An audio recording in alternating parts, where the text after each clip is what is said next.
I've had my IPEVO Wi-Fi phone now for the past, it'll be 2 months this February the 25th. So far, I like it a lot.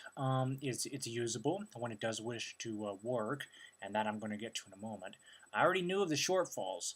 Uh, Basically, it couldn't it could not access a Wi-Fi hotspot that required internet authentication.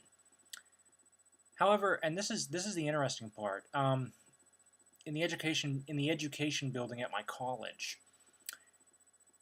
some networks on the second floor don't want to work. I ended up having to connect to there's a couch right next to the elevators. There's a network right above my head on the third floor, and that network I was able to connect to. That's one of the things. The other thing, and this is interesting, the networks are visible, but I'm not sure if the routers are off or what's going on because I cannot connect to them after my Thursday evening 7 o'clock class is out, which is fine because I've been making it a habit to have my cell phone on me for just such an occasion, and I've gotten used to the way things work. I just find it unusual. Also, signal strength. This is not a very powerful receiver. The phone, in order to get the best Wi-Fi signal, you practically have to be standing in front of the door of where the Wi-Fi signal is located. Now, I'm thinking that's because of the way the networks are set up, because you have at least 5 or 6 networks on one floor. All of those, I'm assuming, are 802.11g as in golf. Versus the network I have here at home, where I can get practically perfect signal anywhere I go in my house. So I think it has to do more with the network versus the phone's reception. But needless to say, it is a little bit of an issue. Not so much that it's not usable, but some people have complained, and I myself have complained of breakups. But when it does decide to work flawlessly, I mean, it's perfectly fine. Some of the advantages are that I don't have to worry so much about my minutes being used anymore on Verizon. And I also get to check my messages for free without taking up the house phone to do so. So that's another advantage. Plus, it's nice to have something. This is extremely pocketable, so it's nice to have something small to carry around. So, it's a nice little phone, even though it does have some quirks. Speaking of phones, the Voyager. Yesterday, it decided to shut down on me 5 times, completely unannounced. I don't know if it was because I hit the power button or if it decided to do it itself. I'm positive. I don't believe I was hitting the power button, so it must have done it on its own. The battery was full, and it just sits there and powers off by itself. Okay, and I know one of my friends is going to say, "I told you so. You should have gotten a new phone when you had the chance." That's where the birthday update comes in. I'm thinking the Motorola DROID.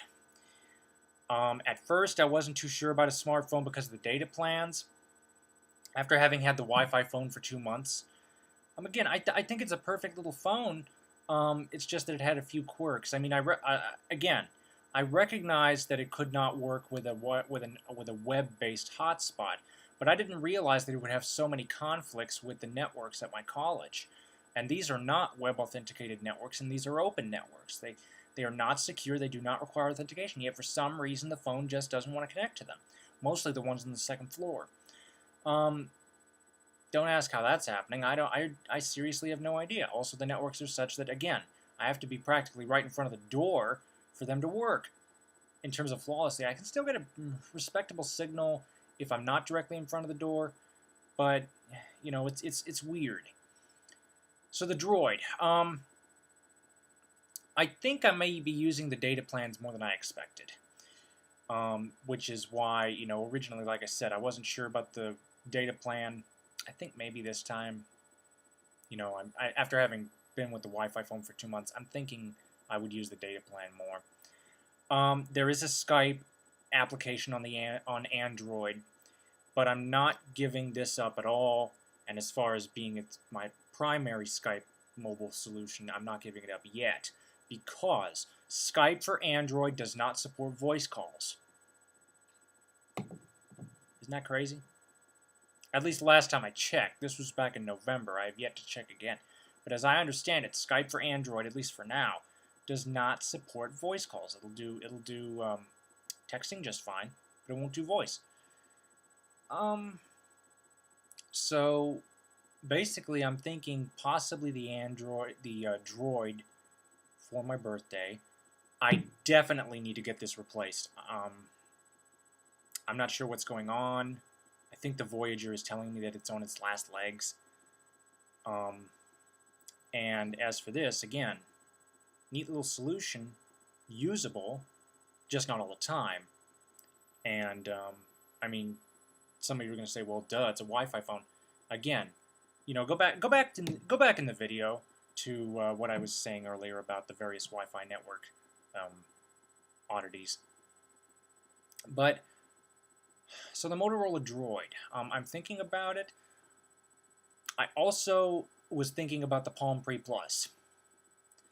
The Droid is a little more expensive than the Pre, but on the upside, Android seems to have gained a much bigger footing than the Pre. Some of you are saying, well, wait for the Nexus 1. I was thinking about waiting for the Nexus 1 until the other day when the Voyager decided to shut down on me 4 times totally unexpected. I can't wait that long. In fact, the sooner I get this replaced, the better. And since my birthday's coming up, you know. So basically, that's the story then. This works, except for some reason it doesn't like some of the networks on the second floor of my college's education building, which again are open, are free to access, but for some reason it doesn't want to connect to them. And this is just falling apart. So I think I may be using the data more than I expected. The Wi-Fi phone's more picky about networks than I honestly expected. None of the reviews had stated this, so I wasn't prepared for it. But so yeah, that's pretty much it. Thank you for watching. Oh, and if anybody wants to add any input, like if anybody thinks there's another phone that may rival the Droid and may cost a little less, that's fine. Do know that I absolutely cannot stand Windows Mobile. Thank you for watching. Comments are welcome, and have a nice day.